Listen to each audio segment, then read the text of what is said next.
대학 기독교 대학의 재단인데요. 여기에 계시는 그 황한규 교수님께서 우리 신년 평화 출범 행사 때문에 되게 좋은 장소를 제공해 주셨습니다. 또 이렇게 바쁘신데 김밥까지 사가지고 오시더라고. 길 많이 좀 했는데 네, 잠깐 앞으로 모시겠습니다. 인사 말씀 잠깐 듣도록 하겠습니다. 앞으로 모시겠습니다. 안녕하세요.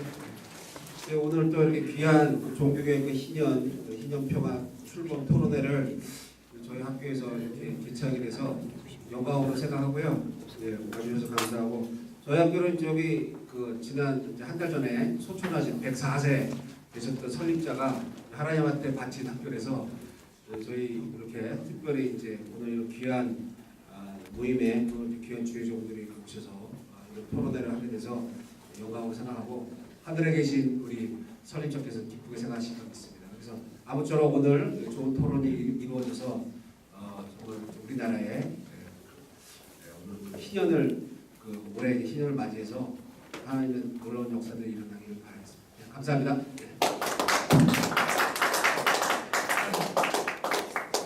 네, 감사합니다. 이 호서대학교 설립자분이 정말 하나님의 대학으로 이렇게 호서대학 재단을 세우셨는데, 벤처대학원 대학교에서 이러한 행사들이 우리 황창국 교수님을 통하여서 앞으로 좀 많이 일어날 수 있으면 좋겠다, 그런 생각을 해보게 됩니다. 그래서 강남 한복판에서 어떻게 보면 자본주의의 메카인 강남에서 벤처대학원에서 신년을 선포한다. 이게 참 아이러니하고 또 의미가 있는 그런 날이 아닌가 생각이 됩니다. 오늘 마침 이렇게 또 비가 많이 와가지고 오시기로 하신 분들이 좀 늦고 좀 분주하게 오신 분들이 많은 것 같습니다. 다시 한번 이렇게 오신 분들 환영하시면서요, 우리 옆에 계신 분들 잘 오셨습니다 한번 인사하고 시작하겠습니다. 네. 저희 이렇게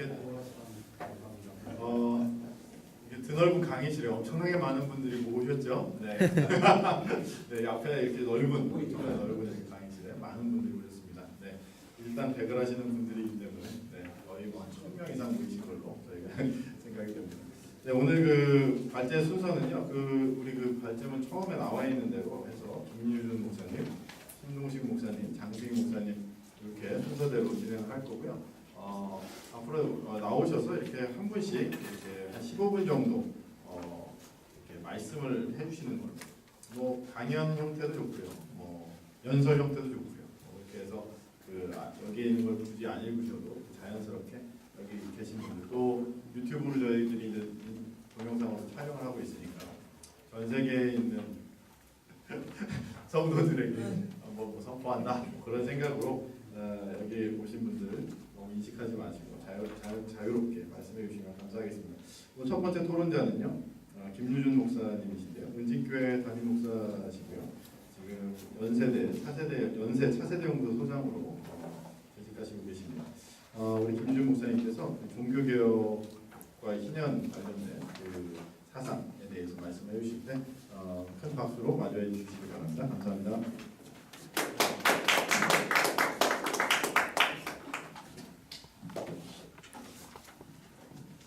네, 이 귀한 자리에 여러분 앞에서 함께 신년에 대해서 나눌 수 있게 되셔서 감사드립니다. 시간이 많지는 않기 때문에요, 여러분에게 드린 자료집을 참고를 하시고 제가 여기에 좀 핵심적인 부분들을 여러분께 나누고자 합니다. 여러분 받으신 자료집 12쪽부터 마지막까지 되어 있습니다. 자료집의 한 3분의 1을 제가 자료를 했는데, 미리 말씀드린 이 자료는 제가 연구재단과 관련된 등재지라고 하는 학술지에 실린 세 편의 논문을 제가 축해서 좀 이렇게 실은 겁니다. 그래서 3명의 종교개혁자, 루터, 찌빙글리, 칼빈, 시대순으로 3분에 대해서 하시기 때문에 한 편 한 편이 그냥 여러분 논문이라고 보시면 됩니다. 그래서 제가 이제 엮어놓은 것이고요. 여러분들이 이걸 참고로 해서 어떻게 종교개혁자들이 희년에 대한 부분들을 이야기했는가, 그런 것들을 추적을 했습니다. 개인적으로는 제가 이제 희년에 대해서 들었을 때 이것이 레위기 25장에 나오는 하나님의 중요한 경제 원리다라는 것을 깨닫게 되었고요.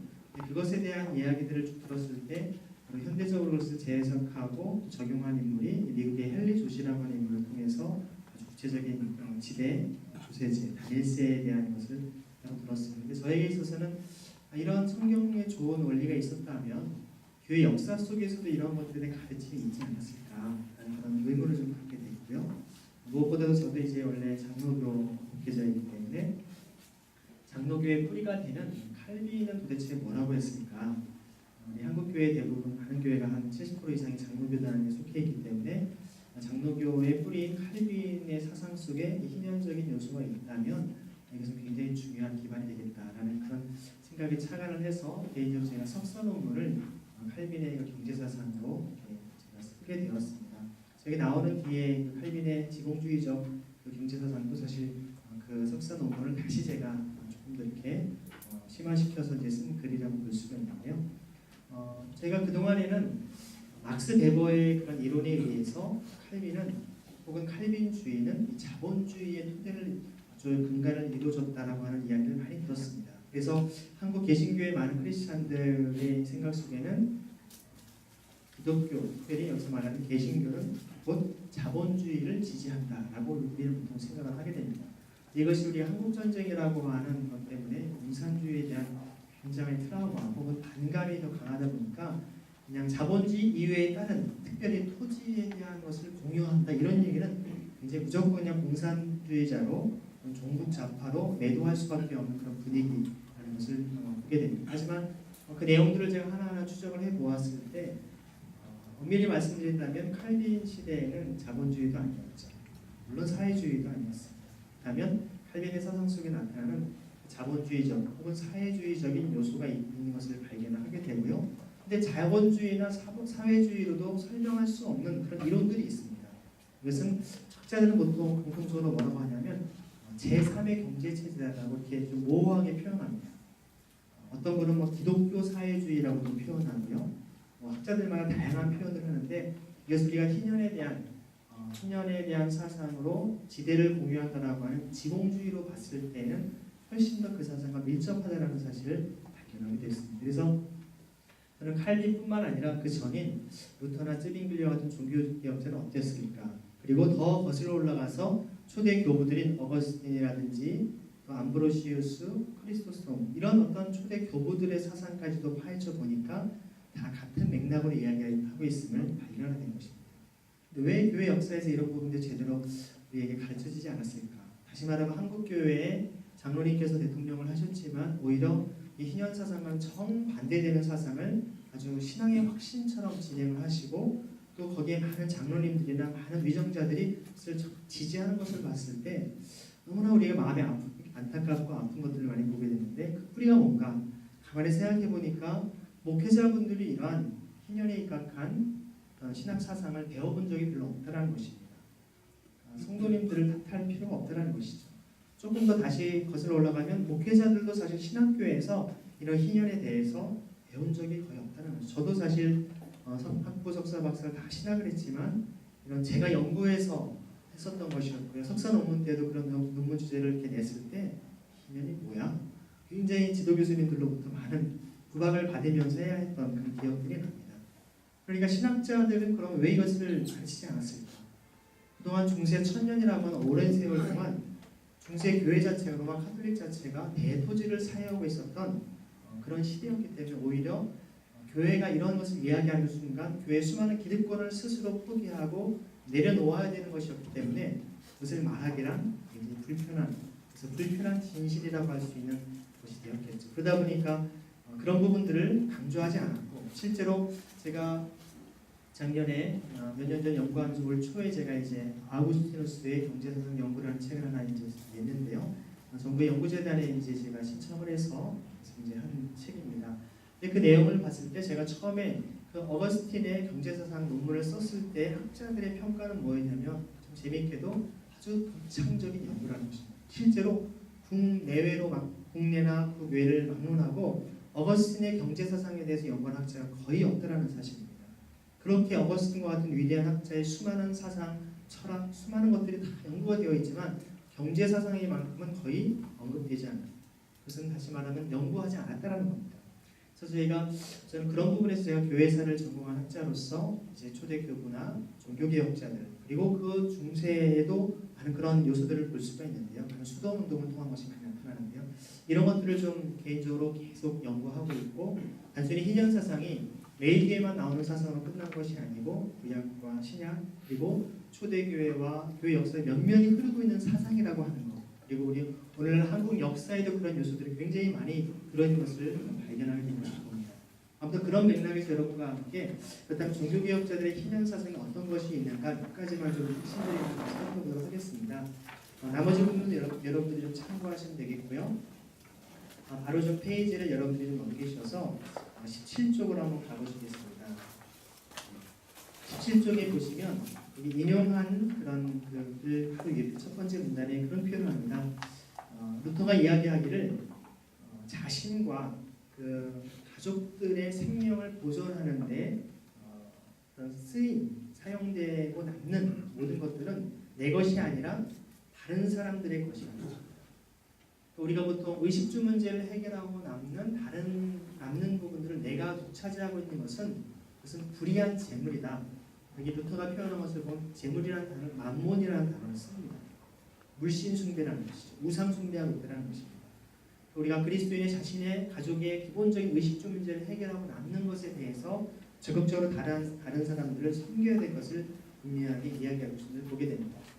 그리고 그런 여러 가지 이제 루터에 대한 신앙 사상 속에서 이런 부분들을 이야기하는데요.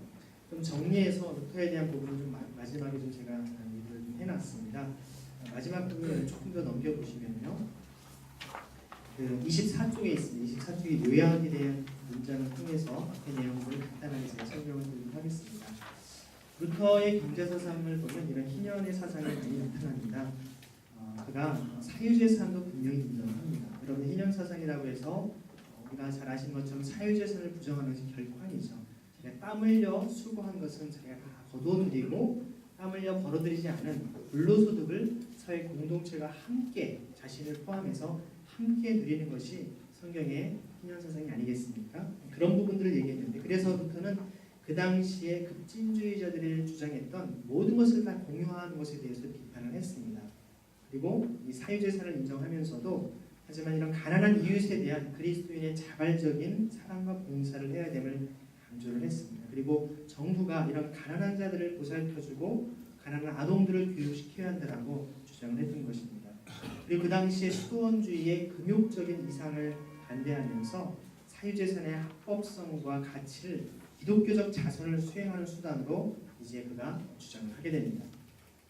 그리고 루터는 이제 신분을 통해서 하나님과 인간을 섬겨야 되는 의무가 있다라고 보면서 성직자만이 아니라 신앙으로부터 유래한 세상의 모든 직업도 다 하나님의 소명에 의한 것이라고 얘기했던 것입니다. 소위 성직자와 세속적인 것을 구분했던 그런 중세 시대와 달리 하나님으로부터 거룩한 소명을 받아 행하는 일이라 한다면 저 구두수성공의 일도 거룩한 성직이라고 그런 이야기했던 것입니다.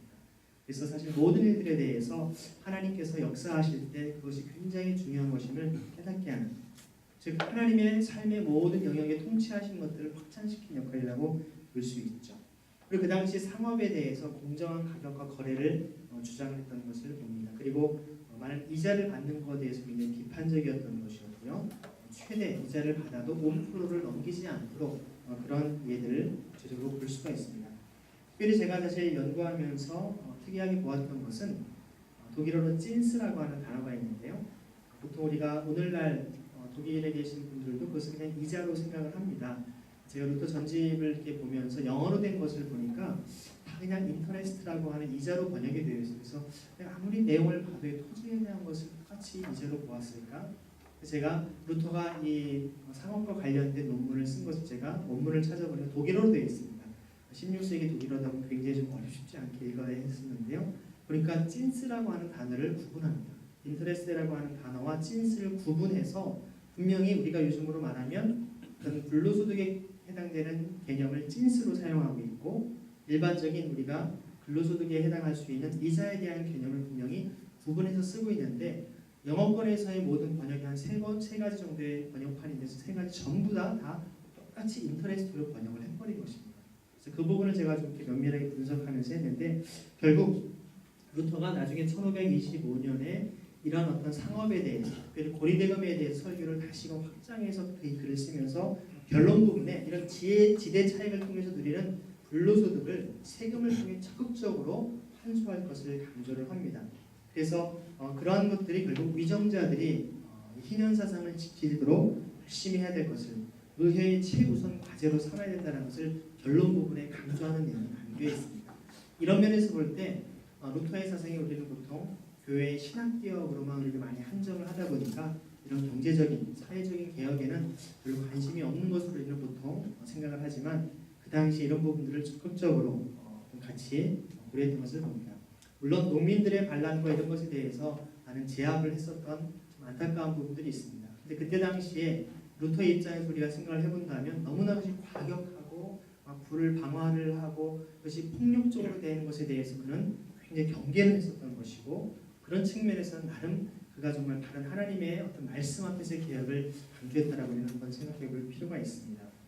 두 번째 인물은 루터와 사실 출생이 한 2달밖에 차이가 나지 않은 찌빙글리인데요.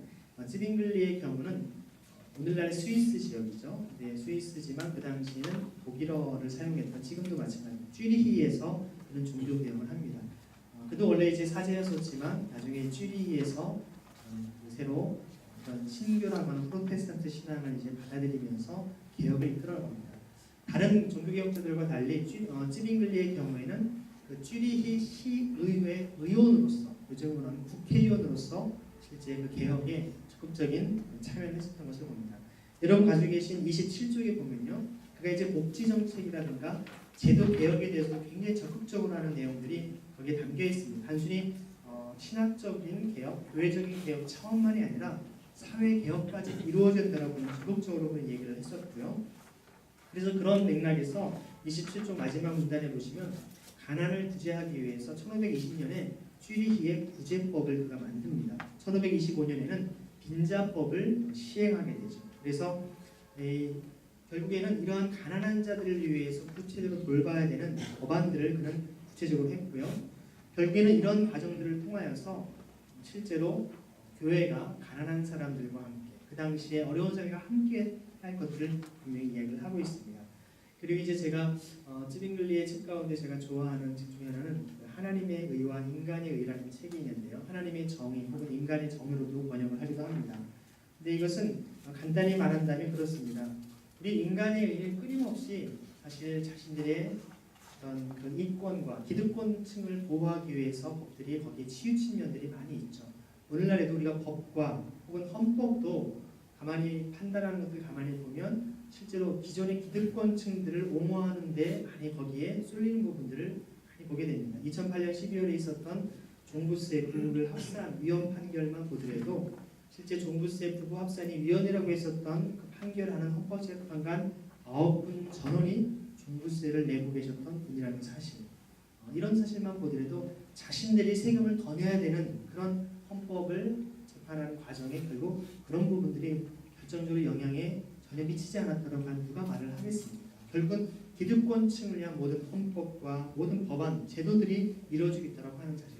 그렇기 때문에 찌빙글리의 경우에도 이런 하나님의 절대적이고 변함없는 공의를 위해서 끊임없이 인간의 법을, 의를 상대화시키고 개혁해야 된다는 것을 이야기하고 있습니다. 사실 우리가 개혁교회라고 하는 것도 여러분 잘 아시지만 에클레시아 셈페르 리포르만다라고 하는 우리가 말을 씁니다. 교회는 항상 개혁되어야 된다라고 얘기하지 않습니까? 그런 의미에서 오늘 우리가 루터의 종교개혁 498주년을 맞이하는 주간에 이런 우리가 종교개혁자들의 희년사상을 살펴보는 것은 분명한 의미가 있다고 봅니다.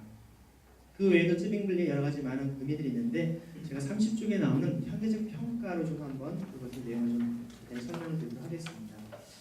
30쪽에 보면 그 불의한 경제 체제를 절대화하는 것을 거부합니다. 그 당시에 매점매서 고리대금 강력하게 정죄합니다. 오늘날의 사실 또 다른 형태의 고리대금은 아마 최근에 그 채권 추심을 당하고 있는 사람들에게 해당될 것입니다. 그냥 그 엄청난 이자를 감내해야 되는, 그래서 원금 이상을 돈을 갚아도 여전히 그 빚에 그 늪에서 빠져나오지 못하는 이들을 향해서 우리가 성경의 원래 이런 부채 탕감에 대한 희년의 복음을 외쳐야 되지 않겠습니까? 그리고 이제 실제로 토지로부터 발생하는 지대 수익이라든지 또 공제 조합과 수녀회 등의 수입을 시의회 위원회로 이관해서 복지기금으로 관리를 하게 됩니다. 여러분 루터나 찌빙글리나 칼빈은 공의사실 그 당시에 어떤 카톨릭에 귀속되었던 교회나 이 수녀와 수도원과 같은 모든 재산들을 다시 모두가 다 시정부라든지 실제 이런 구제를 위한 정책으로 다 그 예산과 모든 것을 바꾸는 것을 보게 됩니다. 이것은 달리 말하면 그 당시에 기득권의 핵심에 있었던 중심에 있었던 교회의 모든 부와 그들의 이런 것들을 먼저 그것을 거둔 다음에 그것을 가지고 가난한 자들을 위한 무상 교육과 무상 의료와 모든 복지 정책들을 펼쳤던 것을 보게 됩니다. 오늘날 우리가 한국 사회에 여러 가지 많은 어떤 가난하고 어려운 분들을 위한 우리가 돕는 정책들을 펼 때 우선적으로 이러한 종교개혁의 전통을 이어받는다면 교회가 그동안 누리고 있는 적어도 불로소득에 대해서만큼 100% 다시금 사회의 환원함을 통하여서 이것이 지역사회 어려운 사람들에게 눈물과 고통을 씻어줄 수 있는 통로로 쓰여진다면 이것은 우리가 다시금 이 시대의 종교개혁의 중요한 삶을 사는 것이 아닌가 생각을 해보게 됩니다. 그리고 그 당시에 찌빙글리는 교회와 사회 전반의 경제 개혁들을 했었던 내용들을 제가 여기저기에 설명을 해 놓았습니다. 그리고 이제 단순히 그런 차원에 머무르는 것이 아니라 바로 성경적인 그런 생명 존중과 친환경적인 경제. 사실 이런 찌빙글리의 경제 사상은요 오늘날의 경제학자들도 굉장히 중요한 본으로 삼고 실제 그 연구를 하고 스위스에도 지금까지 영향을 끼치는 내용들을 볼 수가 있습니다. 아까 말씀드린 것처럼 32쪽 마지막 문단을 보시면 찌빙글리가 수도원들을 병원과 복지기관들로 바꿨고요. 수도원의 재산을 복지기금으로 통합했던 것처럼 한국교회가 소유하고 있는 토지에서 발생하는 지대 차익을 가난하고 어려운 인근 주민들을 위한 복지기금으로 반드시 전환을 해야 할 것입니다. 그럴 때 만물의 생명을 섬기고 살리는 경제체제가 가능해지고요. 또 인간의 탐욕으로 빚어지는 환경 파괴로부터 친환경적인 경제체제로의 전환이 가능할 것입니다. 무엇보다도 절대적인 하나님의 의를 향해 끊임없이 개혁하는 삶을 살게 될 것이죠. 마지막으로 간단히 칼빈의 희년사상을 말씀드리겠습니다. 아까 제가 초반에 먼저 말씀을 드렸기 때문에요. 칼빈의 경제사상을 많은 학자들이 제3의 경제체제, 여기 나오는 것처럼 사회적 개인주의다, 혹은 기독교 사회주의다 이런 용어들을 사용합니다. 하지만 이것은 결국 우리가 지공주의적인 요소로서 이것을 본다면 지대를 공유하는 요소로 본다면 훨씬 더 가깝다라고 볼 수가 있습니다. 그래서 칼빈의 경제사상 속에는 이미 자본주의적인 요소도 있고요. 사회주의적인 요소도 있습니다. 그렇다고 해서 이것을 자본주의다, 사회주의다라고 우리 딱 확정짓기에는 여전히 좀 애매모호한 부분들이 있습니다. 그렇기 때문에 37쪽에 보시면 지공주의적인 경제사상이라고 제가 표현했습니다. 분명 자본주의와 기독교 사회주의 요소가 공존하는데 이것을 또한 새로운 측면에서 토지 사용의 대가를 사회가 공유하고 노동과 자본 사용의 대가를 개인이 사유하는 경제체제로서의 지공주의적인 요소가 분명히 드러난다는 것입니다. 그런 내용들이 여러 곳곳에 나오는데요. 실제로 이제 그 칼빈이 설교와 주석을 한 내용들 가운데 신명기 주석을 한 내용들에 보면 신명기 설교와 주석 내용에 보면 이러한 부분들을 분명히 밝혀주고 있는 것을 보게 됩니다. 그런 내용들을 이렇게 볼 때 특별히 칼빈이 가장 많이 인용했던 가장 연구하고 인용했던 사람이 누구였냐면 초대교회 아구스티누스였습니다.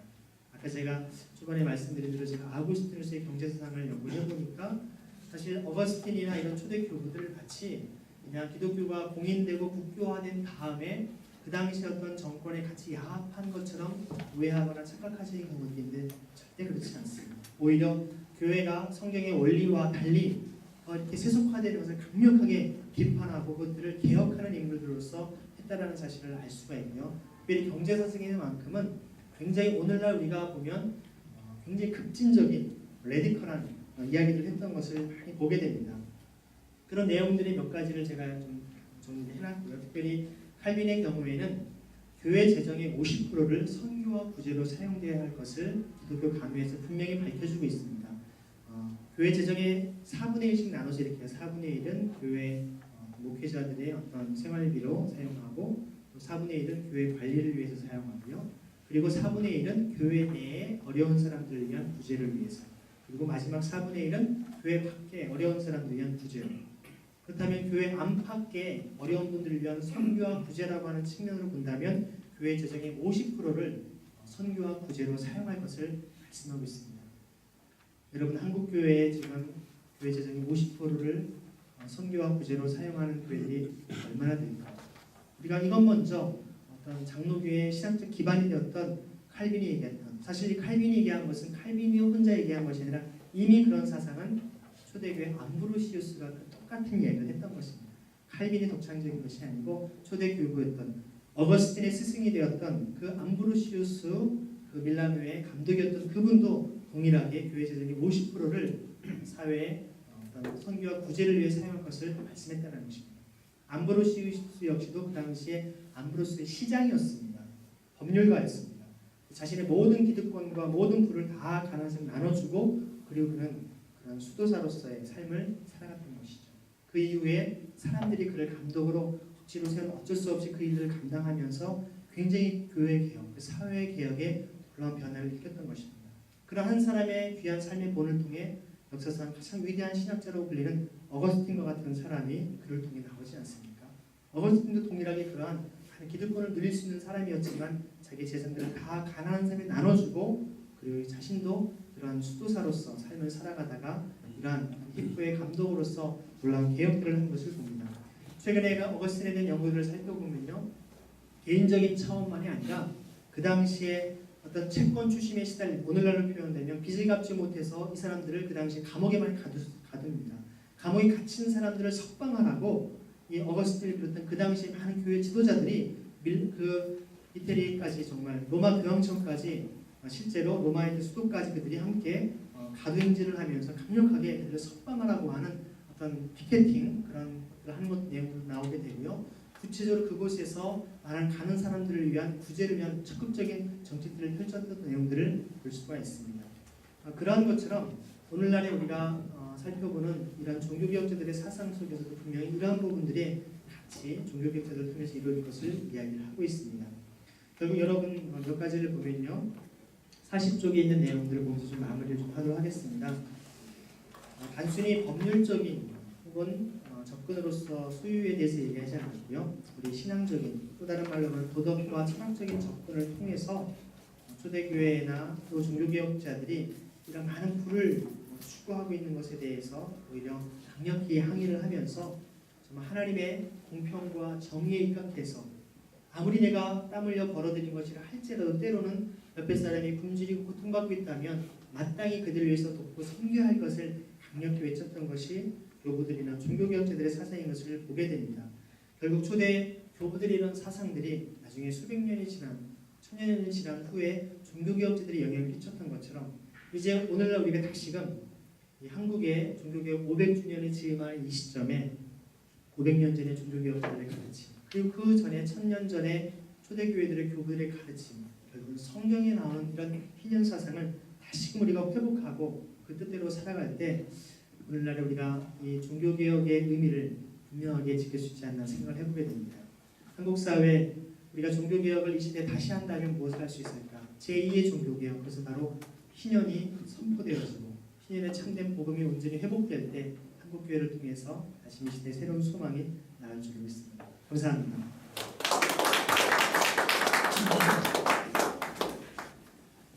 네, 감사합니다. 정말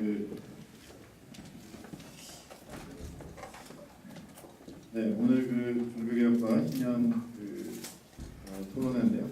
한국교회가 정말 이 종교개혁자들의 가르침만 제대로 이렇게 교단에서, 강단에서 이렇게 설교를 한다면 오늘날 이 한국교회가 이 대한민국 사회에서 이렇게 지탄을 받지는 않지 않았을까 하는 생각을 해보게 됩니다.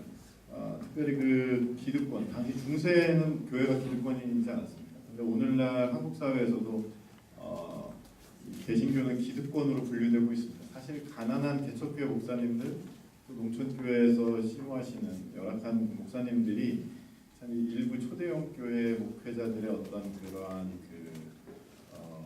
말도 안 되는 그러한 과도한 모습으로 인해서 그분들이 정말 오히려 초라해지고 한국 교회가 이렇게 빛을 잃어가는 것 같아서 너무나도 안타깝습니다.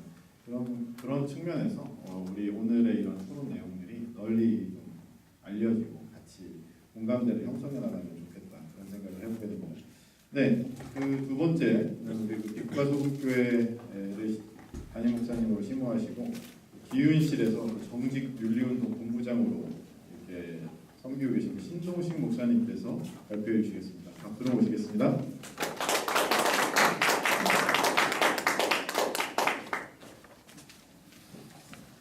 예, 신동식 목사입니다. 신년 평화 통감인데 일절 왔으면 저도 정치사랑이나 했었습니다.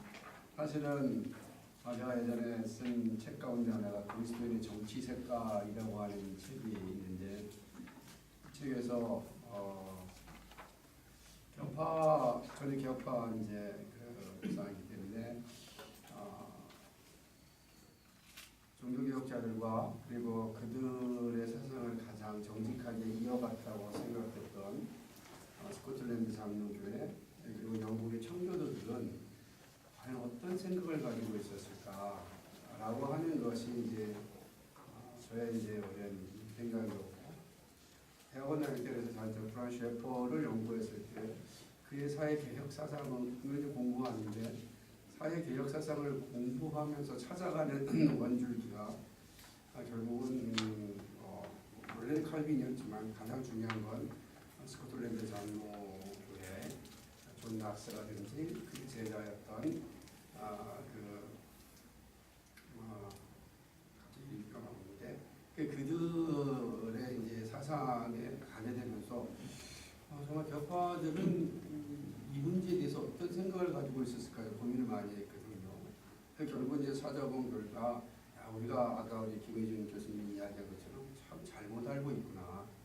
정말 격파 교회가 얼마나 가난한 자와 과부와 고아들을 돌보는 일에 이렇게 열심히 다녔는데 그 일에 있어서 왜 이렇게 오늘 한국교회 세계에서 장로교회가 가장 크잖아요. 장로교회 본사는 스코틀랜드잖아요. 그 스코틀랜드 장로교회가 한국 장로교회 원리인데 그런 스코틀랜드 장로교회가 가지고 있었던 그 아름다운 정신은 어디 갔는가 라고 하는 게 참 가슴 아팠습니다. 그래서 한국교회가 다시금 좀 정신을 차려야 되지 않는가, 제자리를 찾아가는 것이 필요하지 않나 이런 생각을 하면서 이제 썼던 그 글이었는데 기업가본 아카데미라고 하는 컨퍼런스라고 하는 데서 여러분이 발표했던 글을 묶어서 하는 책인데 주제를 이제 그걸 줬으면 편안하게 왔을 텐데 오늘 저한테 우선 그냥 종교개혁과 한국교회 얘기 편안하게 또 할 거 없으면은 목사님 교회가 하고 있는 일을 이해하게 해주십시오라고 해서 정말 편안한 마음으로 왔는데 오늘 김유진 교수님이 강의안을 보는 순간 제가 그래서 제가 좀 정말 편안하게 말씀드리고자 합니다.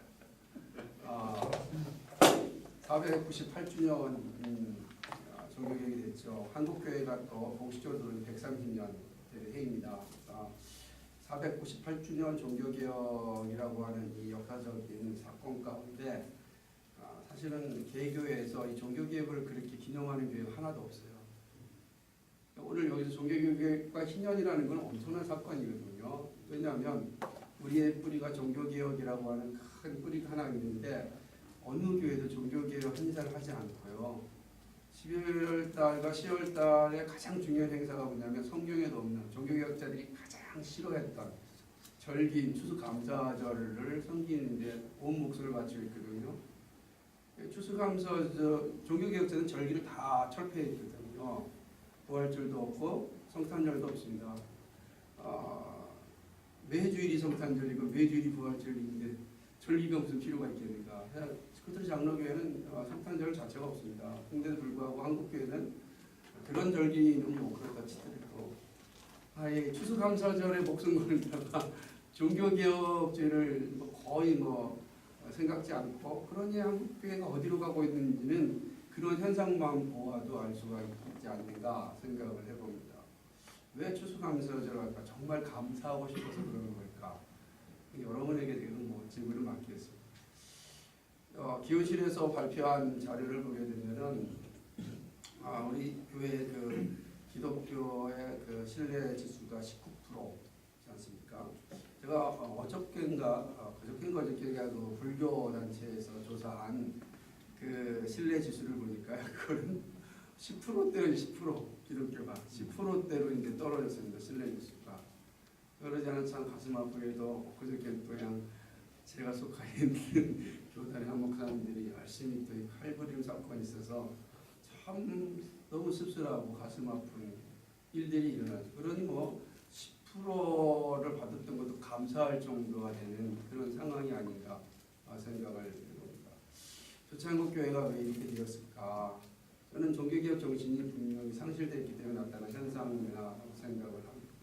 한국교회가 어디로 가야 되는가라고 하는 고민을 하면서 제가 올해 썼던 책 중에 빠름에서 바름으로라고 하는 책 가운데 한국교회 문제가 한 12가지 정도로 제가 이게 생각을 해봤습니다. 그리고 그거에 대한 15가지를 이제 이렇게 살펴보면 유일하게 진단보다 대안이 많은 책입니다. 좋은 책일 수도 있고 별 볼륨 책일 수도 있다라고 하는 거죠. 근데 저는 나름대로 한국교회를 곰곰이 생각해 보면서 좀 한국교회가 가야 할 길을 많이 잃어버렸는데 잃어버린 것에만 탄식하면 안 되고 잃어버린 길에서 다시 돌아오는 일을 해야 된다.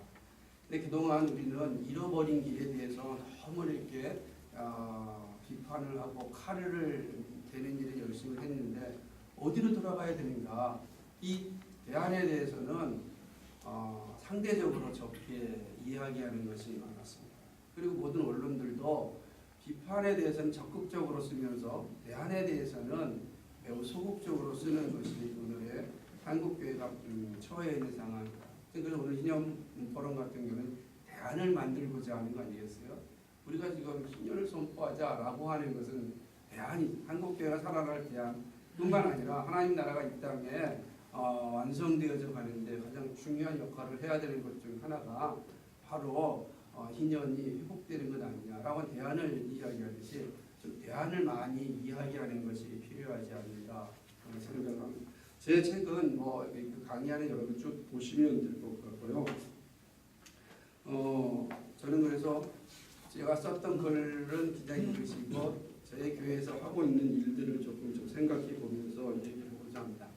저는 한국교회를 생각하면서 크게 강조하는 것 중에 하나가 있습니다. 그것은 뭐냐면 목사들이 좀 불편하게 좀 살자라고 하는 운동입니다. 제가 교수들 만나면서 좀 목사들이 좀 불편하게 사는 것에 대해서 좀 강의 좀 해주라. 그래서 잘 안 해요. 제가 한 3년 전인가 한 신학대학원에 가가지고서 1학년들 잘 모여있는 데서 강의를 했습니다. 딱 보니까 저희가 공부할 때는 뭐 노트북이 어디 있겠어요. 근데 뭐 아이들이 그냥 전도사들이 그냥 전부 다 전자기기로 교실을 그냥 쫙 그 시내 그 전자기기들이 다 있는 거예요. 그래서 제가 공부하는 거 보면서 야, 참 부럽다 그러면서 강의 중에 많은 목사들이 정말 자발적 불편을 좀 실현해야 되지 않을까. 너무 부자가 되는 것에 대하여 혈안 데 있는데 좀 가난하게 살면 안 되겠는가. 제가 이걸 바가지로 먹었습니다. 생각해보면 실제로 그랬습니다. 그러니까 불편하게 사는 것에 대하여 불편하게 여기는 시대가 된 거죠. 근데 종교개혁자들이나 그 다음에 이제 믿음의 선배들을 보게 되면은 이러한 삶을 아주 즐겁게 살았던 것 같아요. 그러니까 목회자의 자체가 저렇게 불편하게 사는 일에 있어서 좀 즐거움을 누릴 수 있으면 좋겠다. 이런 얘기하면 당신은 어떠냐라고 이야기하기 때문에 늘 두렵고 떨리지만 좀 그렇게 사는 운동이 좀 펼치면 어떻겠는가. 저희 교회에서는 이제 그래서 좀 불편하게 살자 그러니까 성도들이 이렇게 뭐 부자는 잘 안 옵니다. 불편하게 살자라고 하는 거 아니겠어요? 좀 그런 불편하게 사는 것 가운데 교회도 좀 불편하게 살아야 되지 않겠는가. 그래서 불편하게 살면은 남는 게 있잖아요. 남는 걸 어떻게 사용할까라고 하는 거죠. 특별히 이제 교파 그 교회에서 가장 강조하는 것 중에 하나가 뭐냐면 경건이거든요. 물론 영성이라고 하는데 경건을 그렇게 강조하는데 야고보서에서 말하고 있는 것처럼 경건은 가난한 자와 과부와 고아를 돌아보고 참된 경건은 가난한 자와 과부와 고아를 보고 내 자신을 지켜서 참으로 세속화되지 마라라고 하는 거 아니겠어요? 그러니까 정말로 경건을 추구하는 교회라고 한다면 어떤 일을 해야 될까? 가난한 자와 과부와 고아를 돌아보는 거. 근데 가난한 자와 과부와 고아를 돌아보는 이 일은 내가 불편하지 않고서는 온전히 이룰 수 없다. 저는 이렇게 생각을 했습니다. 내가 조금 불편하면 불편한 여지는 분명히 경건을 위하여 쓰여지는 도구가 될 수 있다. 한번 그걸 해보자라고 하는 것입니다. 그런 것이 정말 우리가 이 땅에서 하나님의 나라를 이루어가는 것이 아니냐. 이게 사실은 넓게는 희년 정신이죠. 그러니까 우리의 것을 나누자. 이 정신의 한 가정이 멋지게 반응을 했는데 그 가정은 어떤 것이었냐면 가족 장학금을 만들었습니다. 가족 장학회. 참 기가 막힌 일인데 그 장학 재단이 아니고 가족 장학금인데 아이들이 자기가 받는 뭐 용돈이든지 또는 부모가 받는 어떤 일에 있어서 계속해서 이렇게 장학금으로 띄워놓는 일을 하는 겁니다. 그 가정이 부자 가정이 아니에요. 아주 한 서민층이라 해야겠죠. 그런데도 불구하고 그 일을 가지고 가족들이 자기보다 더 어려운 자기 친구들을 학비를 대주는 일을 하는 거예요. 그 가족 하나가. 그 얼마나 그거 먹으면 행복하잖아요. 그런데 조금 불편하게 사는 게 먹는 것 좀 포기하고 쓰는 거 조금 포기했는데 놀랍게도 그것이 나눌 때는 놀라운 일들이 일어나는 거죠. 그러니까 좀 불편하게 사는 일이 좀 우리에게 있어야 되지 않나. 교회도 그리고 또 마찬가지로 성도도 그랬으면 좋겠다라고 하는 것이죠. 그래서 이제 저희 교회가 이제 했던 그리고 또 10여 년 전에 강조했었는데 요즘은 이게 이제 여러 사회복지단체에서 이상하게 차용되어 가지고 쓰고 있는 용어인데요. 그때 당시 그런 거 없었습니다.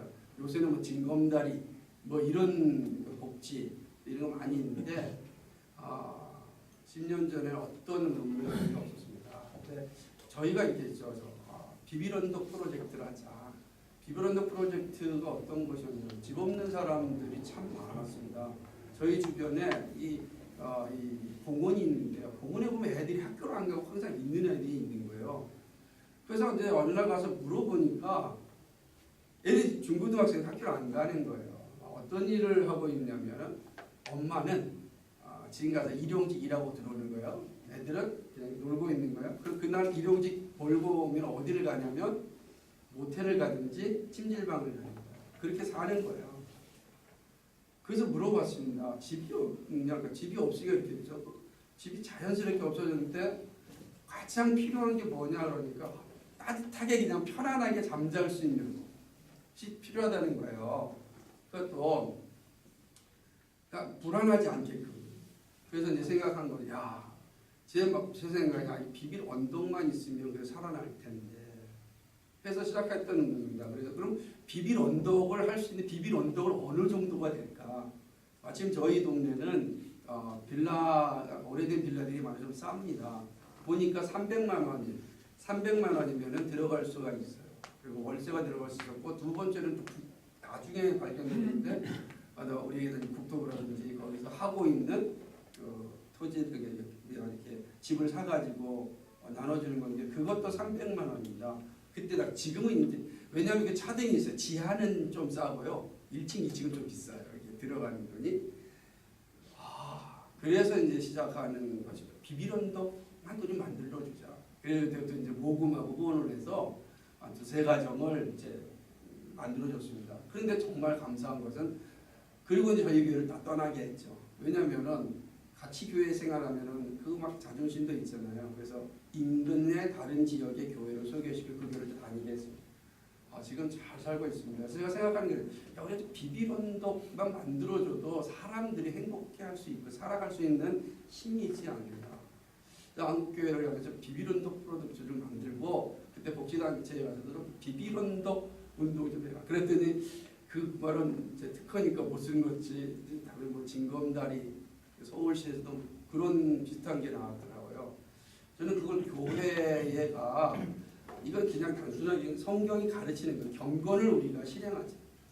그러니까 하나님께서 말씀하신 경건운동, 정말로 종교개혁자들이 그렇게 강조하였던 경건에 대해 힘쓰라, 경건을 힘쓰라. 이 경건에 힘쓰는 운동이 무엇입니까? 정말로 가난한 자, 과부와 고아를 돕는 것이 바로 경건에 힘쓰는 것 아니겠습니까? 그렇다고 한다면 그 일을 하기 위해서는 우리가 조금 불편하게 사는 일이 필요하다. 이 불편하게 살지 않고서 경건을 힘쓴다는 것은 사실은 불가능할 수 있다. 내가 모든 것을 누리면서 어떤 것을 하고자 한다면은 그것은 매우 힘든 일이 아닌가 생각합니다. 그러다 보니까 참 감사한 일은 그런 일들이 이제 우리 이 생각을 같이 하고 같이 공유하는 사람들이 생기게 되었고 그 사람들과 함께 또 그 일을 하게 됩니다. 계속해서 진행하게 됐습니다. 그 중에 이제 또 세 번째가 하고 있는 게 뭐냐면 이제 같이 공유되는데 그 지역에 각 지역에 아까 작은 교회들이 많이 있잖아요. 작은 교회들이 지역 옆에 섬기고 싶은 사람들이 많이 있어요. 근데 한국교회 현실적인 뭐가 있냐면요, 50% 나가면 참 좋죠. 근데 임대료 때문에 50%를 못 쓰는 거예요. 그러니까 중세는 임대료 안 받았기 때문에 50% 다 줄 수 있어요. 한국교회도 만약에 교회가 임대료 안 받으면 50% 쓸 수 있는 여지가 있었을 겁니다. 근데 이제 그게 안 되니까 임대료가 거의 다 나가죠. 저희 교회도 433 원칙이 재정 원칙이 433인데 그러니까 4가 이제 밖으로 아직 행정 그 뭐더라 행정비가 이제 4고 3이 교육이고 이제 3이 이제 그 성경 구제인데 행정 성경 구제 합쳐 6이 다 외부로 나가는 건데 실질적으로 해보면 일단은 이 그 임대료 이 부분이 상당히 고민이 많이 되는 거예요. 한국적인 상황이 좀 그런 것 같아요. 그러지 않다면 50% 나가면 좋겠는데요. 그런데 저와 같은 생각만 하고 있는 것이 아니라 주변을 돌아보니까 많은 목회자들 가운데 어렵고 힘든 이들을 위하여 교회가 본질을 회복하고 싶은데 회복할 수 있는 여건이 안 되는 거예요. 그래서 제가 이제 함께 그럼 우리가 십시일반 나누는 운동을 하자. 나누는 운동을 하자 해가지고서 명절 때만 되고 그리고 또는 이제 그런 구정이나 추석 때를 해가지고서 전국에 있는 원하는 교회를 접촉을 받습니다. 그래서 지금 한때는 한 열 몇 개 교회까지 갔는데 지금 한 10개 정도 교회가 돼서 그들과 함께 전국에서 하나님 돈 제가 같이 후원을 해가지고 다 나누는 겁니다.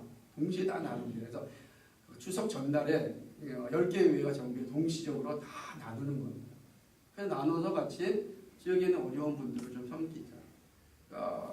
단순하게 복지 차원이 아니고요. 나누기 되게 의미가 있는 건데 누군가가 우리를 후원하는 걸 우리가 섬기는 거다. 우리는 나누는 게 아니라 섬기자. 섬김의 운동을 통하여서 정말로 우리가 하나님께서 우리에게 주신 물질들이 자연스럽게 흘러나가. 근데 이게 어떤 효과가 나냐면은 작은 교회가 그 운동에 동참하면서 그 교회 안에서도 작지만 우리가 우리 지역을 좀 돌아보고 우리 지역의 어렵고 힘든 일들을 위하여서 나누는 삶을 살아야 되겠다. 그래서 그런 일들이 끊임없이 나타나고 있는 것을 보게 돼요. 그래서 저희 이제 마지막 한 가지만 더 말씀드리면 제가 이제 저희는 대출받지 않기 운동을 좀 했었습니다. 이게 이제 오해가 많이 있는 것 중에 하나인데 결혼할 때 신혼부부들한테 대출받지 않고 신혼생활을 시작하자라고 하는 겁니다. 단순히 대출받지 않는 것을 끝나는 것이 아니라 거기에 매우 중요한 신학적 의미도 있었고 또 우리가 세계관에 대한 아주 분명한 인식도 있었는데 우리가 어느 순간 대출을 받을 수 있는 상황이 있지요. 그걸 없을 수는 없잖아요. 현재 상황 가운데서 그럼 왜 대출받지 않고 우리가 이런 걸 할 것인가 라고 하는 것은 우리가 자본의 노예가 되지 말자라는 거예요. 노예가 되어버립니다. 그러니까 생각해 보시죠. 그러니까 대출받고 이제 신혼생활을 시작하면 이제 노예가 되는 거예요. 그 갚아야죠. 그러니까 모든 삶이 거기에 있는 거예요. 내가 벌어서 갚고 어떤 그런 갚고 하는 생각 가운데 내 주변을 못 보는 거예요. 도와줘야 되고 섬겨야 되고 아프고 힘들고 지쳐있는 이 사회는 보지 못하고 내가 살아날 것만 보는 거예요. 그런데 갚지 않고 대출받지 않고 시작하려면 어떻게 되냐면 좀 떨어져야 돼요. 좀 불편하게 살아야 되거든요. 시작을 좀 불편하게 살자. 그 불편하게 살면서 자라나면 불편한 사람들의 마음을 이해할 수 있지 않을까라고 하는 겁니다. 그런 연장선에서 시작했던 게 제가 김시를 했던 운동이지만 전세자금 동결 운동을 하자. 그래서 저희 교회도 다 작정을 했습니다. 전세자금 우리 집이 된 사람들은 전세금 동결하자. 저희가 교회 건물을 혹 얻는다고 한다면 5%라고 돼 있잖아요. 지금도 마찬가지지만 그 동결하는 운동을 하자. 그래서 같이 사는 운동을 하자. 그래서 이제 좀 동결 전세금 동결 운동. 그래서 저도 그 혜택을 받고 있는 사람 중에 하나입니다. 그래서 10년 전에 들어갔던 전세금 아직까지도 살고 있습니다. 얼마나 고마운지 몰라요. 근데 제가 왜 그 운동을 하게 됐었냐면 제 때문입니다. 저한테 전세금 동결했던 분이 누구냐면은 조선족입니다. 제가 세를 하는데 조선동포이고 제중동포라고 그랬죠. 그분이 이제 여기 싼 동네니까 이 사가지고서 저한테 이제 이렇게 전세를 줬는데 그분이 한 교회에 이제 다니시는 분이죠. 다니시는 분인데 목사가 와서 산다고 하니까 10년 동안 한 번도 안 올린 겁니다. 딱 한 번 올렸는데 그건 집수리 때문에 올린 거예요. 그러니까 수리한 거니까 내가 수리했으니까 제가 사는 건 결국 제가 수리한 건데 덕분에 얘가 다시 돈을 더 벌게 된 거죠. 그래서 제가 생각해 봤어요. 아니 저 사람처럼 일명식도 없는 사람이에요. 단지 그분은 어떤 사람이냐? 목사가 들어왔다는 거고 무슨 제중동포 조선족이니까 제가 그걸 보면서 제가 얼마나 어려운 상황이었는데 그분 덕분에 집 문제만큼은 정말 편안하게 살았거든요. 제 집처럼 사는 거 10년을 이제 자연스럽게 떠나야 될 시기가 왔지만요. 그때 제가 그 마음을 가졌습니다. 그래서 교인들은 야 이거 정말 하나님의 마음 아니냐? 전세금 동결 운동하자. 올리지 말자. 그래서 이제 한 분이 이제 아주 과감한 결정을 해가지고서 그분도 지금 빌려준 지 지금 7년째 그대로 있는 거예요. 아파트. 그거 세에 사는 사람 얼마나 좋겠어요. 감사한 거죠. 그러니까 그런 어떤 전세금 동결 운동도 우리가 함께 이것이 대출받지 않기 운동에서 전세금 동결 운동까지 가는 그것은 나에게 집중하지 말고 내가 조금 불편하면 이웃을 볼 수 있는 그런 것이 아니거든요. 그러나 대출을 받을 때가 오겠죠. 저는 어느 순간에 필요한 수준의 대출을 받을 수 있다고 생각합니다. 또 받아서 잘 사용하는 것도 필요한 것이 우리 시대의 모습이 아닌가라고 생각하지만 그러나 시작은 조금 한번 다르게 시작한다면 이 분명히 우리가 살고 있는 이 땅에 그리스도인의 아름다운 향기가 더 나타나지는 않을까. 그것이 하나님께서 이 시대에 우리를 부르신 작은 목적이 아닐까. 이게 생각을 하고서 하고 있습니다. 종교개혁의 현장에서 저는 오늘 이 주제에 맞게끔 다시 한번 생각해봅니다. 한국교회가 19% 혹은 10% 신뢰받지 못하는 상황 가운데 우리가 어떤 모습으로 가야 될 것인가. 복음으로 돌아가는 운동이 당연합니다. 설교의 강단이 회복되어야 되는 것이 분명합니다. 성경으로 돌아가야 되는 것이 확실합니다. 이거 없이 아무것도 되지 않죠. 그러나 이것은 당연히 우리가 가야 될 길이라고 한다면 그것에 복음에 합당한 열매인 사랑이 나타나야 되고 경건이 드러나야 한다. 그래서 복음이 분명하게 회복된 교회는 우선 그 가장 우선적이지만 복음이 분명히 회복됐다고 한다면 그 다음부터는 복음의 열매의 사랑과 경건이 드러나야 되는 것이다. 그 드러날 때 비로소 종교개혁은 완성되는 것이고 하나님의 나라는 하나님이 원하시는 그 아름다운 모습대로 흘러갈 것이다. 생각합니다. 이 시대에 그런 운동에 함께 동참할 수 있으면 좋겠습니다. 감사합니다.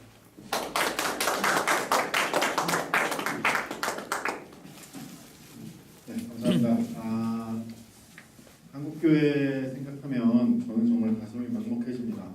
최근에 있었던 그 목회자들 간의 불미스러운 사건도 기사를 꺼내 보니까 이게 뭐 하루 이틀 된 일이 아니고 교단 내에 수많은 정치와 그 기득권들에 대한 문제에 누적된 결과라고 생각이 됩니다. 지금 오늘날 한국교회가 지금 이렇게까지 망가지고 있는데 아직 정신을 못 차리는 거 보면 아마 더 망가져야 이게 대각성과 회개 운동이 시작되지 않을까 그런 생각까지 들 정도로 사실은 뭐 이제 한국교회를 생각하면 너무 이렇게 가슴이 아프고 눈물이 나고 그런 사실 심정입니다. 정말 그런 시점에서 우리 아까 목사님 말씀하셨던 것처럼 정말 종교개혁 주간을 거의 기념하지 않냐 이 한국교회의 세태 속에서 저희는 정말 이렇게 작지만 광야에서 외치는 자의 소리가 되어야 되지 않을까 그런 생각을 해봅니다. 네, 오늘 마지막 발제를 해주실 분은요, 우리 장승인 목사님이신데요. 함께하는 교회 예수마을 담임 목사시고요. 예수희년과 하나님 나라 연구소장으로 계십니다. 이 연구소 이름이 아주 멋집니다. 예수희년과 하나님 나라 연구소. 그래서 그냥 이 연구소 이름 보고 와 이분이다 그냥 생각이 그냥 딱 들었는데요. 박수로 모시겠습니다.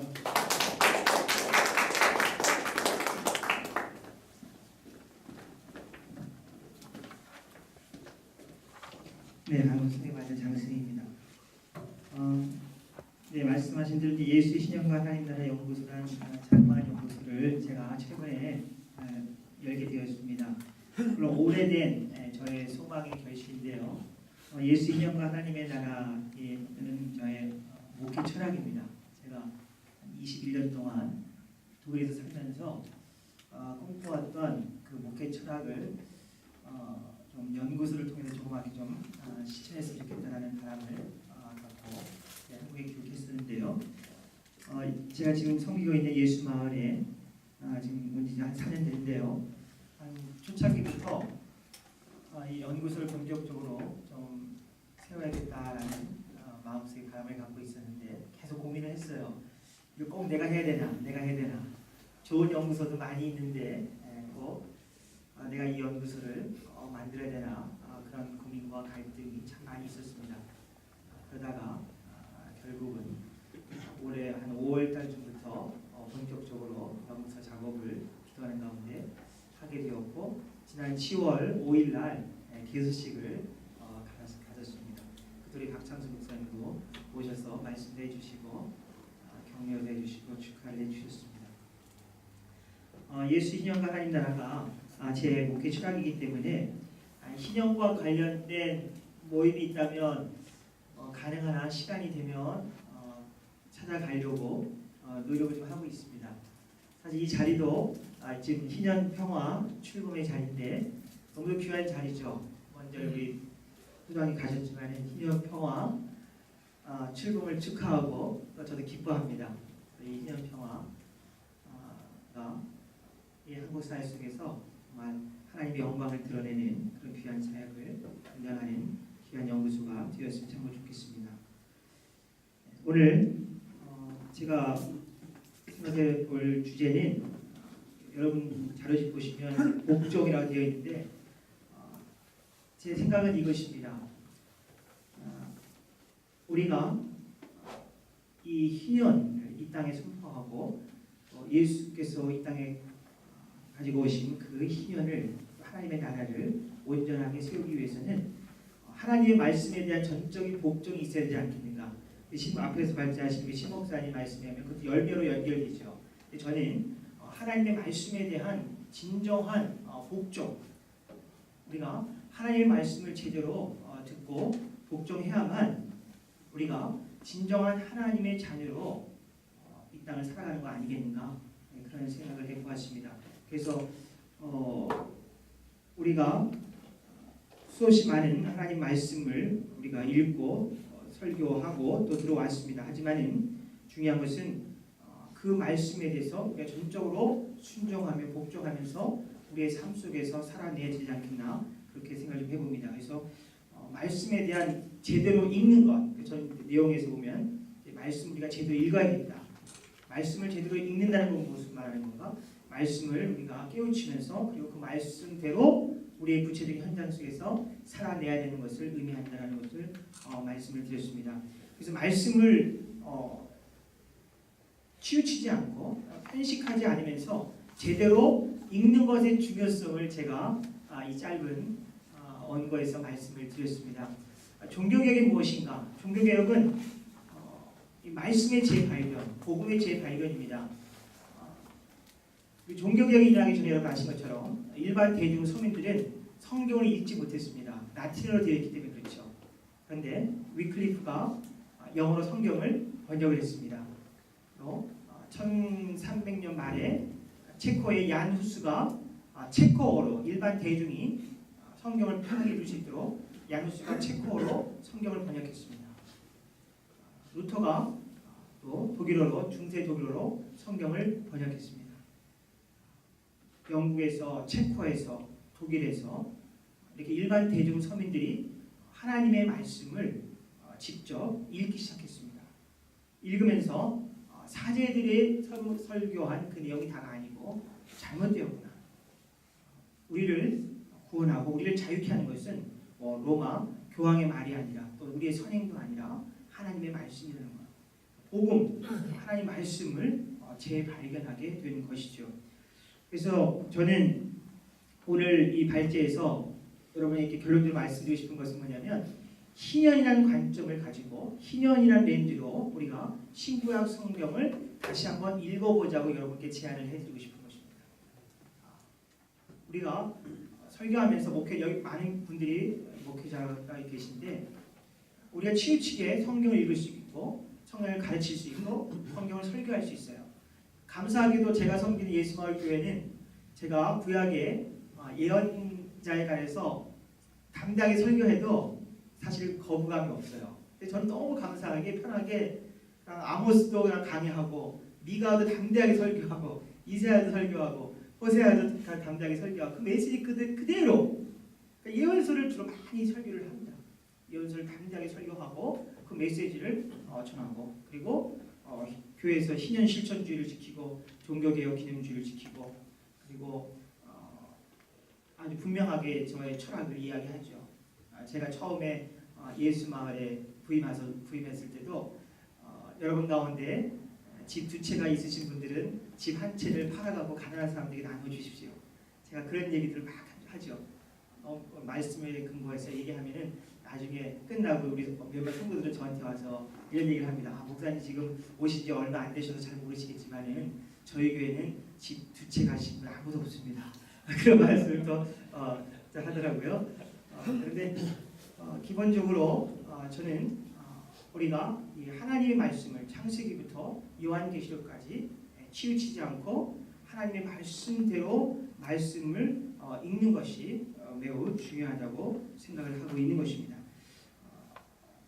제가 개인적으로 굉장히 좋아하는 구약성경 미가서 6장 8절 말씀. 만약 우리가 미가서 6장 8절 말씀을 설교하고 이 말씀을 제대로 읽고 듣고 이 말씀대로 우리 삶 속에서 실천한다면 우리 사회 속에서 굉장히 혁명적인 일이 벌어지지 않을까 그런 생각을 한번 해봅니다. 미가서 6장 8절 말씀 여러분 다 아신 대로 사람아 주께서 선한 것이 무엇임을 내게 보이셨나니 하나님께서 내게 구하시는 것이 오직 공의를 행하며 인자를 사랑하며 겸손히 내 하나님과 함께 행하는 것이 아니냐. 우리가 이것을 단지 읽고 듣는 데서만 하는 것이 아니라 그치는 것이 아니라 이 말씀대로 우리가 살아내는 것이죠.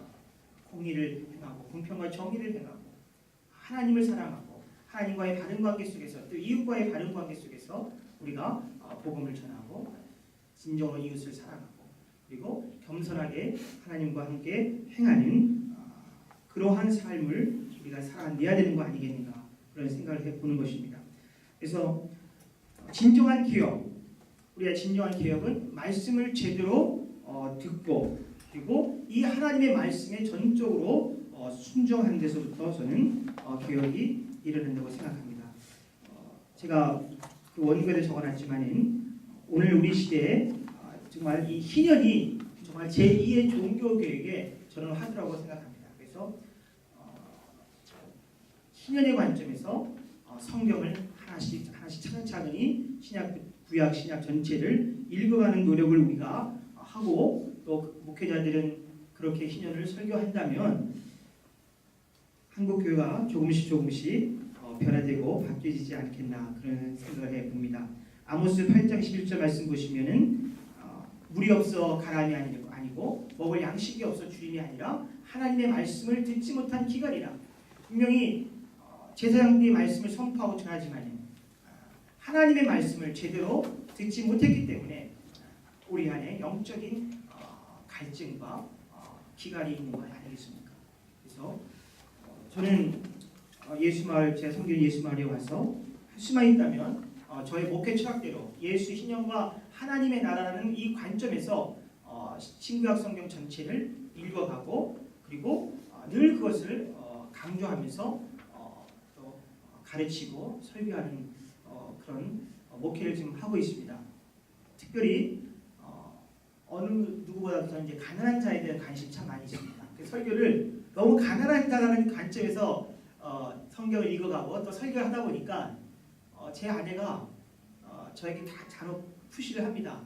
당신 너무한 거 아니냐? 왜 그렇게 성경을 가난한 자의 관점에서만 읽고 해석하고 설교하면 듣는 사람 좀 지겹지 않겠느냐? 도대체 하나님으로부터 어떤 말씀을 받느냐? 가끔 저한테 그런 질문을 합니다. 저는 이렇게 묵상하고 이렇게 말씀을 읽어보면은 설교하면 하나님께 저는 그런 메시지 저한테 너무 많이 주시는 거예요. 가난한 자에 대한 관심, 그리고 늘 사회적으로 어려운 가운데 연약한 자들, 특히 뭐 제가 장애인 사역도 하고 있는데 저는 신영과 또 장애인 사역도 개인적으로 연결시키고 있습니다. 제가 독일에 있을 때도 독일에 있는 유럽 장애인들을 또 섬겼고 또 한국에 와서도 또 장애인 사역도 좀 하고 있습니다. 그래서 장애인들이 좀 기뻐하고 행복해하는 그런 모습을 보는 것이 너무 행복하죠. 그래서 우리 목회자들이 예수님께서 누가복음 4장 18절 19절에서 말씀하신 것처럼 정말 이 땅에서 장애를 입은 자들이 정말 다시금 회복되어지고 또 억눌린 자들이 또 자유케 되고 가난한 자들에게 복음이 선포되어지는 이러한 희년이 정말 이 땅에 차별 없이 온전히 선포되어지고 이루어지는 그날을 위해서 저는 저에게 하나님께 주신 저 스스로의 은사가 있다면 하나님의 말씀을 특별히 가난한 사람의 입장에서 말씀을 읽고 해석하고 설교하고 또 그렇게 목회하고 섬기는 그런 은사를 저는 개인적으로 하나님께서 저에게 주셨다고 생각을 합니다. 그래서 예수 희년과 하나님의 나라라는 이 연구소를 세울 때도 특별히 제가 한국에 와서 이제 대학에서 강의도 하면서 제 후배 목회자들, 전도사님들, 또 간 목사 안수 받으신 분들, 지금 대학원에서 공부하는 분들, 그분들이 저에게 한국 교회, 본인들 교회 목회자와의 관계성, 또 담임 목사였던 목회 그 스타일, 이거에 대한 고충, 저한테 많이 얘기를 합니다. 어떻게 하면 좋겠는가? 그러한 후배 목회자들의 그런 고충을 들어가면서 이분들을 좀 더 섬기고 이 젊은 제 후배들이 앞으로 한국 교회를 이끌고 섬겨야 될 분들인데 그럼 이들의 이 아픔과 고충을 그럼 좀 먼저 신학을 공부하고 지금 목회하고 있는 내가 어떻게 이들을 섬기고 도울 수 있겠는가? 사실 그런 아픔과 고난에서 이 연구소도 세우게 된 것입니다. 그래서 후배 목회자들에게 신인의 정신을 같이 공유하고 그리고 구약의 예언자적인 관점에서 우리가 말씀을 재해석하고 선포해서 정말 예수 그리스도께서 걸어가신 그 예수의 삶을 오늘 우리가 작은 예수가 되어서 실천하는 것이 결국은 예수로 말미암아 이 땅에 도래한 하나님의 나라를 건강하게 세워가는 것이 아닌가. 저는 그런 생각을 우리 후배들에게 좀 함께 나누고 공유하기 위해서 제가 또 이 연구소를 세운 것입니다.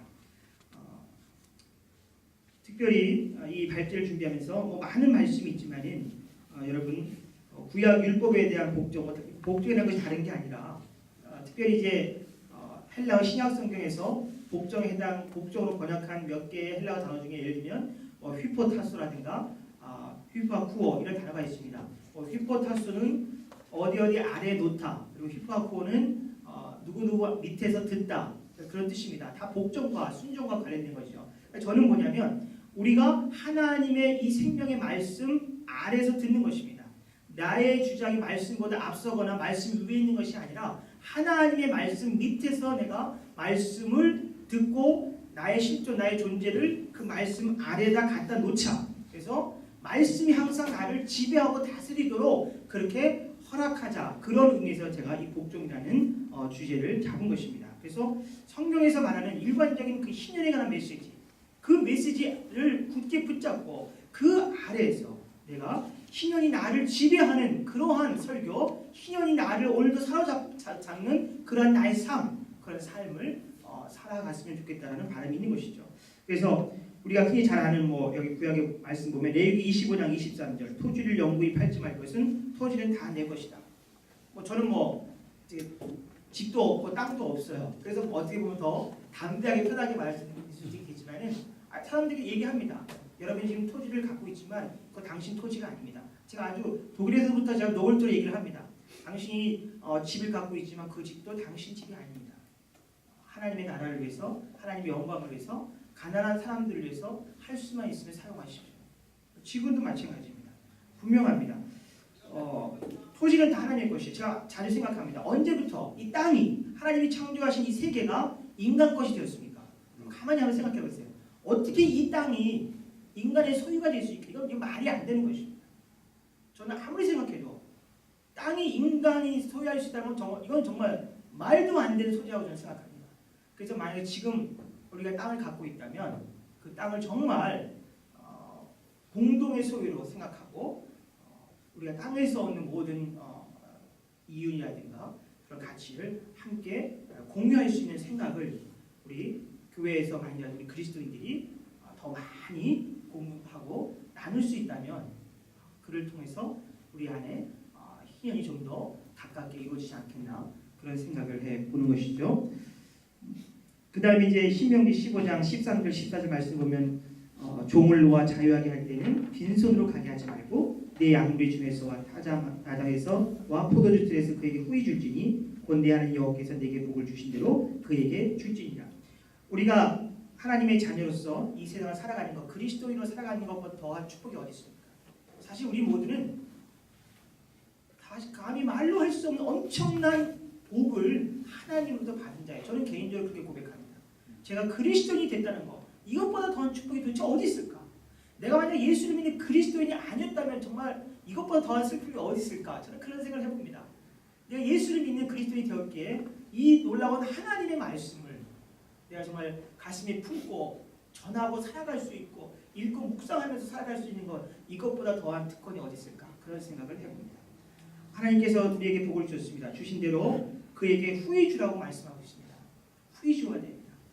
우리가 가진 모든 재능과 물질과 할 수만 있으면 내가 줄 수 있는 것 모든 것을 우리가 어려운 이웃들에게 후히 나눠주는 삶을 살면 참 좋을 것 같아요. 저는 이 물질에 대한 생각을 참 많이 했습니다. 독일에서 제가 독일 교회에 속해 있는 외국인 목사로서 한 10년간 일을 했습니다. 한인교회도 돌보고 또 독일 교회 일도 같이 했습니다. 독일 교회에 속해 있는 외국인 목사이기 때문에 받는 사례가 좀 넉넉했어요. 그래서 뭐 개인적인 얘기를 위해서 죄송하지만은 그냥 어려운 유학생들, 그 유학생이 교회를 다니든 안 다니든 간에 그냥 막 주는 거죠. 그냥 어려운 소에 주는 돈을 막 주는 것입니다. 그냥 막 나누는 것이죠. 제가 쓸 거 어느 정도 가족을 먹여 살릴 만큼 필요한 것만 딱 챙기고 나머지 그 남는 돈은 그냥 무조건 가난한 유학생들에게 그냥 나누는 삶을 10년간 살았습니다. 그들 좀 제가 가서 좀 맛있는 음식도 좀 대접하고 유학생들이 좀 어렵기 때문에 그러니까 이게 참 어떨 때는 좀 쉬운 제 스스로도 야 내가 이거 꼭 해야 되는가 내가 더 갖고 싶은 거 이거 살 수 있는데 근데 그런 어떤 마음속에 그런 것도 있지만은 그걸 더 또 내려놓게 되고 그래서 늘 이제 신약의 예수님 말씀대로 마태복음 6장 24절 말씀대로 너희가 하나님과 재물을 겸하여 섬길 수 없다. 이 재물이라는 것은 여러분 아시는 대로 만몬이지 않습니까? 겸하여 섬길 수 없다는 건 뭐냐면 두 주인을 섬길 수 없다. 예수가 내 삶의 주인이든 만몬이 주인이든 둘 중에 하나 선택하는 것입니다. 이게 하나님 말씀이죠. 그러니까 복종이라는 건 이 하나님 말씀에 우리가 복종해야 되는 것이죠. 우리가 그리스도인이라면 우리의 삶의 주인 오직 하나님 예수 그리스도밖에 없죠. 절대로 우리가 만몬에 의해서 이끌림받는 삶을 살아갈 수가 없습니다. 마태복음 6장 12절 주님께서 가르치는 기도 중에도 우리가 우리에게 죄진 자를 사하여 준 것 같이 우리 죄를 사하여 주시오. 여기서도 이 비대 죄의 문제 영적인 차원과 사회 경제적인 차원에서의 비탄감 우리가 여기서 비탄감을 또 생각해 볼 수 있지 않습니까? 우리가 정말 할 수만 있다면 하나님의 은혜 가운데서 우리가 돈이 조금 있다면 형제와 자매들의 빚을 탕감해 줄 수 있어야 되죠. 그래서 저는 내년부터 본격적으로 저희 교회 안에서 이 비탄감 운동을 좀 일으키려고 합니다. 지금까지 우리 교회가 우리도 한 전체 예산이 한 40%, 한 35%에 40% 정도를 선교 구제로 하고 있는데요. 저희도 이제 건물 없고 임대를 하기 때문에 임대료가 엄청나게 많이 나가요. 400만 원 이상 매달 400만 원 이상이 임대료 나가고 교역자리 좀 여럿이 있다 보니까 교회 전체 예산에서 한 40% 이상, 뭐 50% 한다는 것도 너무 힘들 것 같고 임대료가 워낙 많이 나가다 보니까 그래서 어쨌든 간에 한 30%에서 40% 사이 정도는 우리 교회 전체 예산에서 선교 구제로 하려고 굉장히 노력을 많이 하고 있습니다. 쉽진 않지만은 우리가 우리 아까 신 목사님 말씀하신 것처럼 저희 교회 교우들도 사실 굉장히 불편하게 살고 있어요.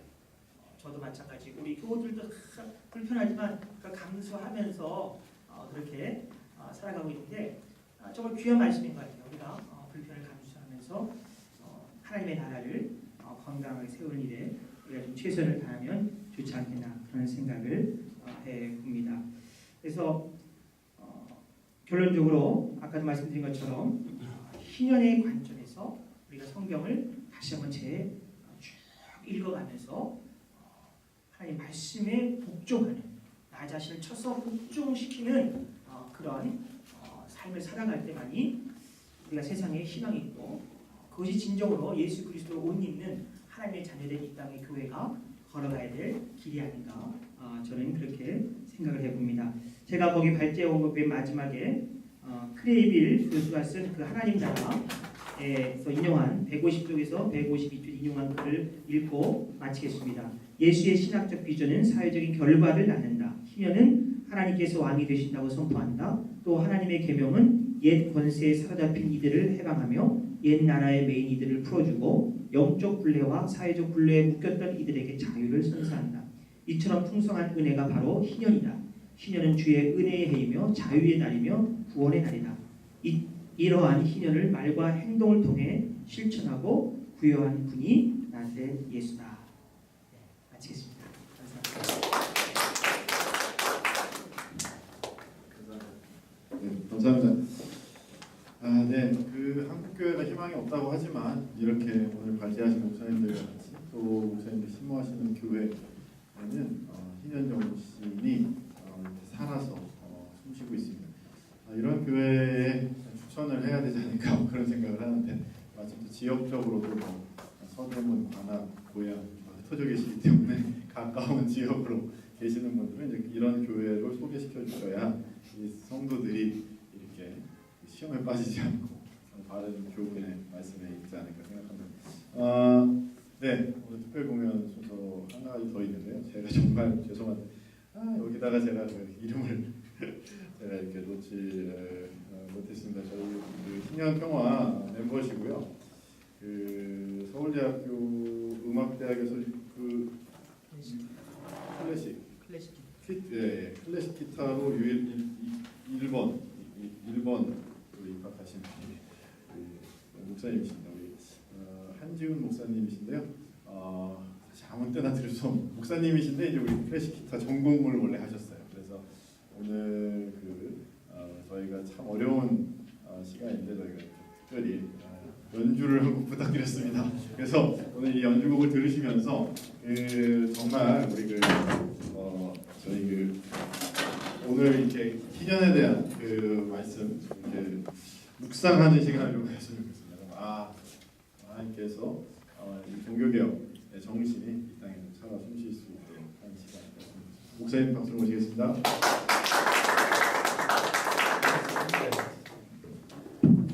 네, 반갑습니다. 한지훈이고요. 감리교 목사입니다. 자라기는 장로교에서 살았는데 제일 가까운 신학교를 가다 보니까 감시를 가게 됐어요. 집에서. 그러다 보니까 지금 메소디스트가 됐는데요. 거의 저는 저도 독일에서 유학을 했습니다. 펠른에서 했고요. 아까 장 목사님 말씀 듣다가 제가 한 22년, 3년 전에 독일에 갔거든요. 돈이 없어서 꽤 고생을 했어요. 저 목사님 옆에 좀 살았으면 내가 그 생각을 하면서 제가 그 외국 생활하면은 다 이제 해보신 사람 알겠지만 전략할 수 있는 게 집값밖에 없어요. 그렇지 않습니까? 그러니까 집을 싼 거를 구하려고 남의 집에다가 이렇게 대충 해놓고 박스 생활을 몇 달을 했습니다. 한 6개월, 7개월 한 것 같아요. 결국은 원하는 집은 얻었는데 대신 병을 얻었습니다. 속병을 얻어가지고 병원에 입원도 하고 그런 생각이 갑자기 트라우마가 생각이 났어요. 그래서 그렇고 저는 이제 여기 계신 김혜주 목사님 통해서 희년 모임을 알게 됐고요. 이 건물은 제가 10년 전에 한 교수님 계시면 10년 여기서 강의 됐습니다. 네, 그래서 여기 저기 강의 경력 때문에 아마 나올 겁니다. 그렇고요. 음악과 신현은 또 어떻게 연결을 시켜야 할 것이냐. 많이 생각을 해봤어요. 해보니까 저는 지금 이제 악기로 발제를 하러 나왔습니다. 여기는 수세는 없지만 똑같은 겁니다. 그런데 제가 희년 모임 이제 몇 번 하는 걸 뵙고 가만히 보니까 다들 이제 전투적이세요. 전투적이시고 돌격 앞으로예요. 가만히 보니까 여유가 없으세요. 그러니까 뭐 뜻은 참 좋은데 너무 전투적이고 그래서 제가 그런 얘기를 했습니다. 젊은이들이 토지는 하나님의 것이다라는 그 주제로 노래를 하나 만들어 보든가 뭔가 이 젊은이들 문화에 한번 어필할 수 있는 간단한 이미지 그런 걸로 좀 부드럽게 좀 갔으면 어떻게 하는가. 그래서 졸제제 연주까지 하게 됐습니다. 그러다가 그걸 제안을 하다가 그래서 문화적인 접근에 대해서도 좀 해야 사람들이 주변에 제가 이런 걸 얘기하면 이런 얘기를 해요. 없는 사람인데 왜 내 미래의 수익까지 빼앗냐, 기대치까지 왜 빼앗냐 이런 얘기를 합니다. 없는 사람들이 희년 좋은 줄 아는데 왜 없으면서도 자기 미래에 있는 수익까지 어떤 그 기대치까지도 꺾느냐 이런 식으로 반응을 하니까 참 반응은 다양하구나. 제가 이제 그런 느낌을 받았습니다. 그리고 이제 연주에 대해서 신년과 어떻게 좀 연결해 그건 말씀드리고 하겠습니다. 바하를 연주를 할 건데요. 바하가 제가 바하가 좋아서 독일 갔습니다. 근데 바하가 평생 쓴 작품을 그의 그 나이대로 나누면은 일주일에 하나 정도씩 썼는데요. 그 일주일에 하나씩 나온 게 죄다 SCI급 논문급입니다. 전부 다. 그 정도라고 보시면 됩니다. SCI가 잘 뭔지 모르겠어요. 근데 이거 좋다 그러대요. 하여튼 그 정도 급의 논문을 평생에 매주 써낸 거예요. 대단한 사람이죠. 그러니까 저는 희년을 이렇게 이해를 했습니다. 제 개인적인 이해는 내가 가진 것을 남에게 나눠준다. 내가 가지고자 하는 것을 남에게 나눠준다. 그런 개념으로 봤을 때 제가 이제 음악을 지금까지 신학을 하기 전에 이렇게 하고 그랬던 것은 저의 출세를 위해서 했으나 이제 지금은 이제 나이도 들고 몸도 굳어져가지고 눈도 잘 안 보여요. 이제 그런데 지금부터는 희년의 마음으로 다른 사람들과 공유하는 음악, 나눠주는 음악을 하는 것이 그렇게 하면 저도 좀 정리가 될 것 같습니다. 그런 마음으로 들어주시기 바랍니다.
아 이런 앵콜 이렇게 부탁드리면 저희 실례인데 이거. 아 혹시나 실례한다고만. 아 너무 감사합니다.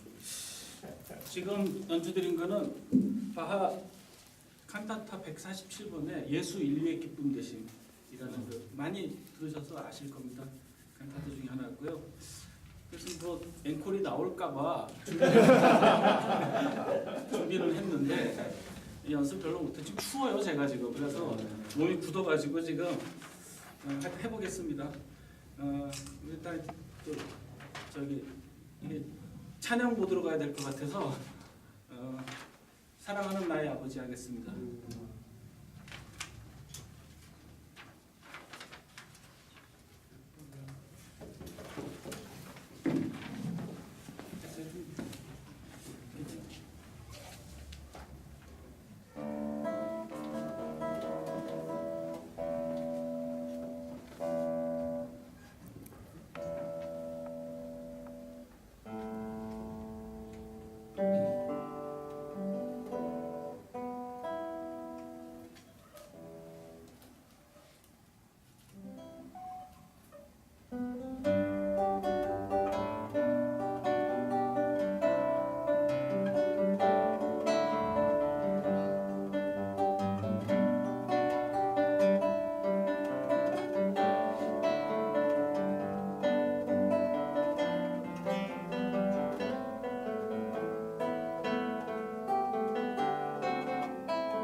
정말 전투적으로 살아왔던 인생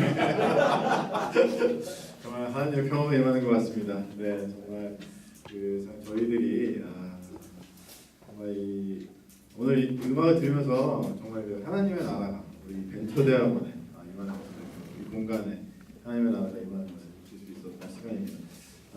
오늘 또 우리 두 분 목사님 또 발제 가운데 임대료 문제도 언급해 주셨습니다. 지역 교회에서도 임대료가 너무 커서 그 이웃에게 나눌 수 있는 비용이 건물주에게 돌아간다.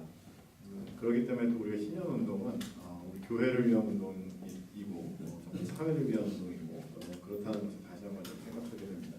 여러 가지 좋은 제안들도 많이 나왔습니다. 전제 동결, 비빌 언덕이 되어주기, 국제 탕감, 여러 가지 문제, 또 장애인과 함께하는 신년 이런 이야기들을 통해서 어떻게 하면 우리 주변에서 우리가 종교개혁 정신을 통해서 또 할 수 있을까? 또 우리 마지막에 또 우리 한 목사님께서는 자기가 가진 재능을 이렇게 나눠주는 것도 신년의 사상이다, 실천이다 이렇게 말씀해 주셨는데 너무 참 의미 있었던 그런 적용이라고 생각이 됩니다. 약속했던 시간이 다 지나서요. 네, 사실 토론을 좀 하려고 했는데 시간 관계상 정리하도록 하겠고요. 대신에 이제 한 10분이나 15분 정도 그냥 이렇게 자유롭게 교제하시면서 인사하시고, 왜냐면은 이 김밥이 추가로 공급이 됐기 때문에 김밥 드시면서 이렇게 교제하시고 자연스럽게 우리 해산할 수 있도록 하겠습니다. 오늘 다시 한번 이 귀한 장소 제공해 주신 우리 서울벤처대학원 대학교 또 황찬 교수님 감사드리고, 또 여러 가지 우리 희년 미디어 팀 이렇게 촬영으로 섬겨주셔서 감사드리고, 또 여러 가지로 섬겨주신 우리 희년 평화 지체들께 다시 한번 감사드리면서 오늘 행사 마치도록 하겠습니다. 감사합니다.